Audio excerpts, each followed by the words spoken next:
Olá, alunos do quarto ano, sejam bem-vindos para mais uma aula de História, nossa aula de número 11. Com vocês, a professora Janine, e o tema da nossa aula são as transformações do território brasileiro. Os objetivos da nossa aula são reconhecer os fatores que levaram à formação do território brasileiro, entender as transformações ocorridas ao longo da história e identificar as influências culturais trazidas para esse território. Então vamos lá!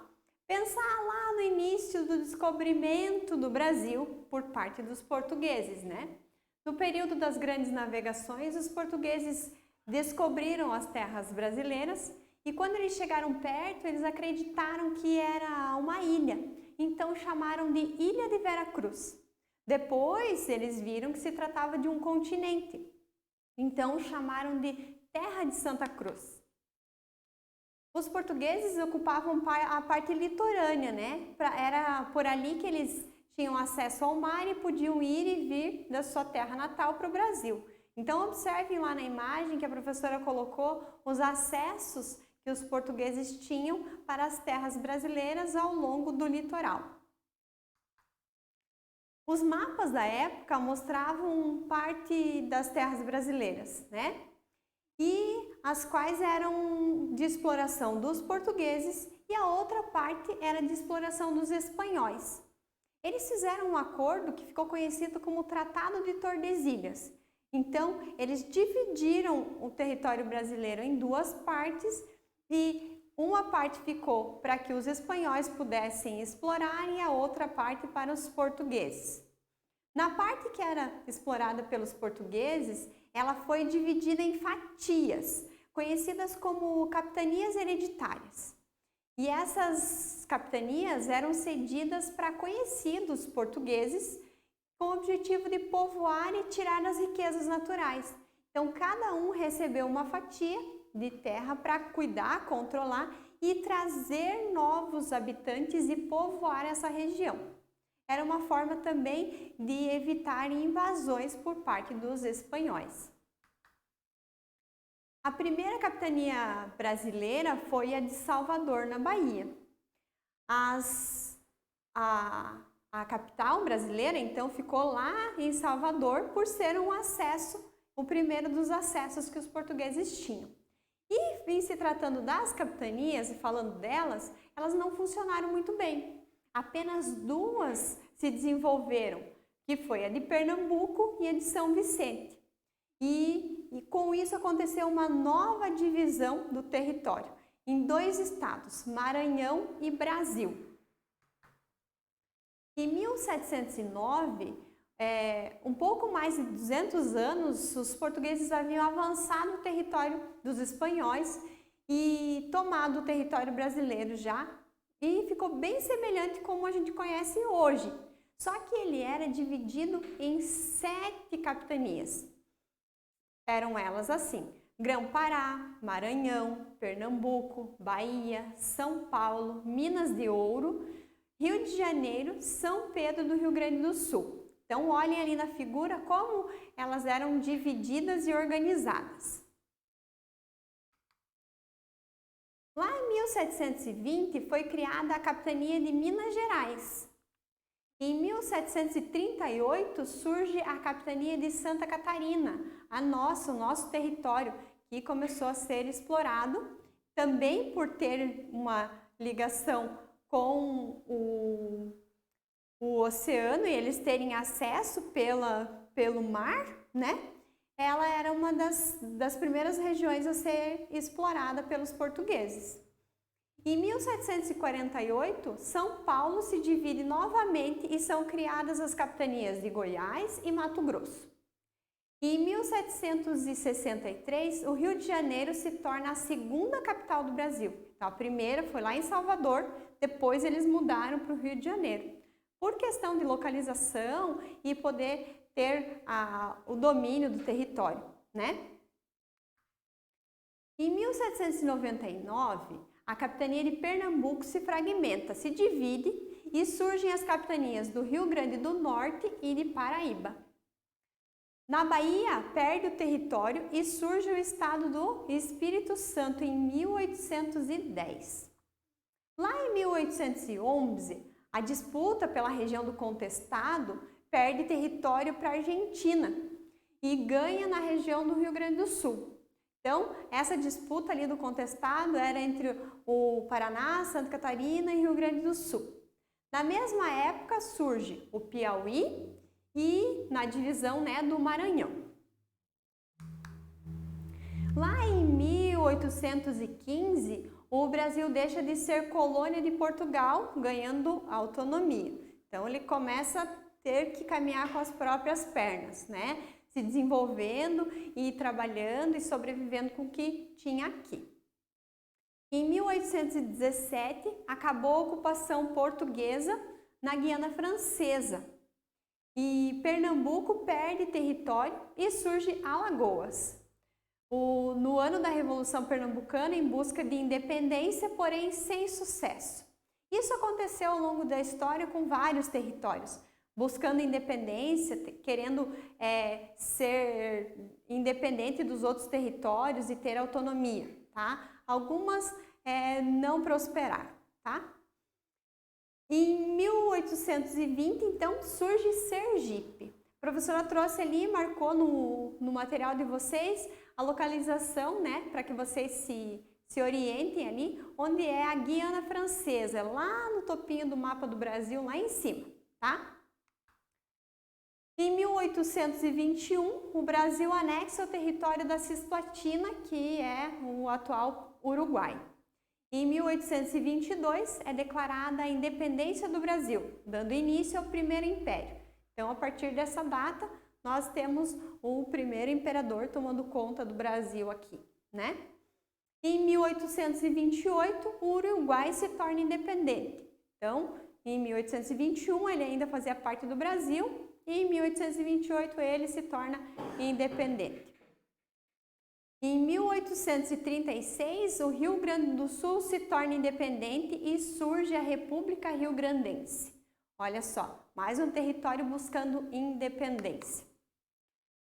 Continuando, lá em 1839, Santa Catarina também se torna independente. A República Juliana, né? Porém, essa ação durou meses. Foi muito rápido. Lá em 1845, o Rio Grande do Sul volta a fazer parte do Brasil.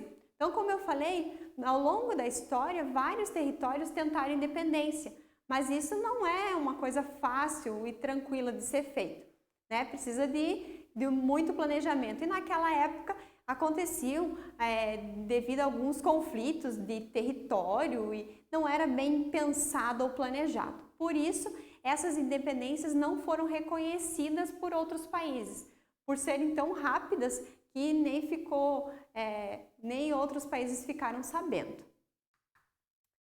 Em 1850, Grão-Pará se divide, dando origem então aos estados do Amazonas e Pará. Em 1853, surge o Paraná, na divisão de São Paulo.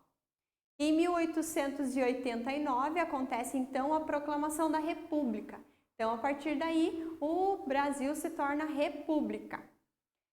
Em 1903, é retomado o território do Contestado em Santa Catarina.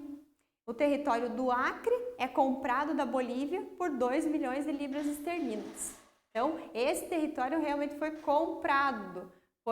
Não foi uma disputa territorial, e sim uma compra para o Brasil. Continuando, lá em 1943, vários territórios foram criados e posteriormente tornaram-se alguns estados. Entre eles está o Amapá, o Rio Branco, Guaropé, Iguaçu e Ponta Porã. Lá em 1856, Guaporé torna-se Rondônia. Em 1960, o Distrito Federal vai para o centro do país, em Goiás. Então, agora, terceiro deslocamento, Salvador, Rio de Janeiro e agora lá para Goiás. Em 1962, Rio Branco torna-se Roraima, por não gostar do nome. Olha só que curioso. Em 1977 é criado o estado do Mato Grosso do Sul. Isso foi necessário para dividir o território do Mato Grosso, que era muito extenso e difícil de governar. Então, achava-se melhor que então dividisse o território para ficar mais fácil de administrar. Em 1988 foi criado o estado de Tocantins. Ufa, quanta coisa, hein, prof? Quanta história, quantas datas e quantas mudanças necessárias para ajustar até chegar ao que nós conhecemos hoje das unidades federativas e da divisão territorial que nós encontramos hoje. Com isso, nós também precisamos falar sobre a cultura brasileira. Todas essas transformações trouxeram culturas regionais e estaduais, então nós vamos entender um pouquinho como essa cultura está presente no Brasil. Os colonizadores europeus, a população indígena e os escravos africanos foram os primeiros responsáveis pela disseminação cultural no Brasil, não é mesmo? Em seguida, os imigrantes italianos, japoneses, alemães, árabes e outros, contribuíram para a diversidade cultural do Brasil. Aspectos como a culinária, a dança, a religião são elementos que integram a cultura de um povo. Ali a professora trouxe para vocês uma imagem que é de uma bonequinha feita por africanos, com retalhos das suas roupas, para que as crianças brincassem durante a viagem. É bem bonita essa história que conta que os africanos, quando entravam nos navios para irem para outros continentes, como o Brasil, por exemplo, eles traziam as suas famílias, as suas crianças, por exemplo, e as viagens eram longas. Com isso, as mães, para que as crianças pudessem brincar um pouquinho, passar o tempo, elas rasgavam parte da sua roupa e transformavam em bonecas. Como essa ali que eu trouxe a imagem para vocês. Essas bonecas se chamam abaiomi e elas são feitas sem costura, apenas com nozinhos e pedaços de retalhos para que as crianças pudessem brincar. No Nordeste, a cultura é representada através da dança e de festas como o Bumba Meu Boi, o maracatu, os caboclinhos, o carnaval, ciranda, cocô, o reizado, o frevo, que vocês têm a imagem ali, a cavalhada e a capoeira. A culinária típica é representada pelo sarapatel, pela buchada de bode, peixes e frutos do mar. O arroz doce também faz parte, o bolo de fubá cozido, o bolo de massa de mandioca, a broa de milho verde, a pamonha, a cocada, a tapioca, o pé de moleque, entre tantos outros. A cultura nordestina também está presente no artesanato de rendas, vocês sabiam? Lá no Centro-Oeste tem na sua cultura representada pelas cavalhadas, pelas procissões do fogaréu. No estado de Goiás tem o cururu, no Mato Grosso e no Mato Grosso do Sul. A culinária é de origem indígena e recebe forte influência da culinária mineira e paulista.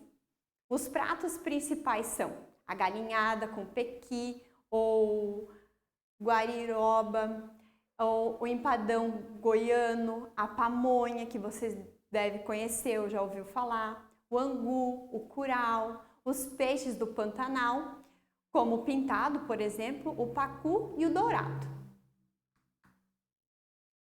As representações culturais do norte do Brasil estão nas festas populares como o Círio de Nazaré e o Festival de Parintins, a maior festa do boi bumbá do país.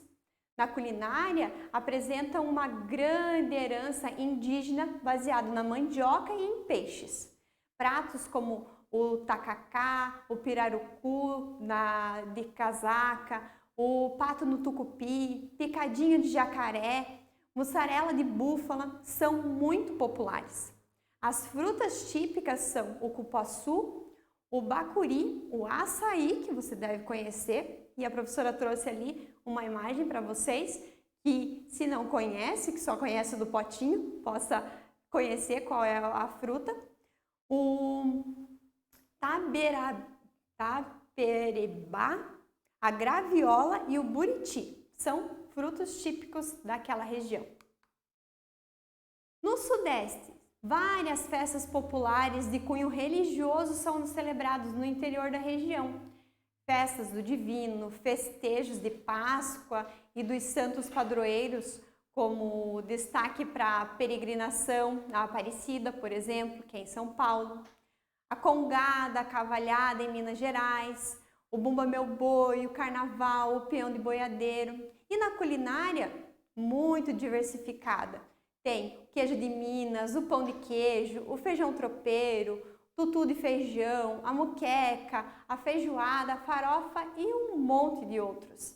Ali vocês têm a imagem da Aparecida, né? Em São Paulo. No sul do Brasil, os aspectos culturais dos imigrantes portugueses e espanhóis, alemães e italianos, né? E as cidades ainda celebram as tradições dos antepassados em festas típicas, como a festa da uva, da cultura italiana, a Oktoberfest, que é a cultura alemã, o fandango, de influência portuguesa e espanhola, o pau de fita e a congada. Na culinária, nós temos o churrasco, o chimarrão, o camarão, o pirão de peixe, o marreco assado, o barreado e vinho. E eu chego nesse final de aula pedindo para você que faça o seu registro no caderno, coloque a data de hoje, o tema da nossa aula e tudo que você aprendeu com ela. Eu fico por aqui e te desejo bons estudos!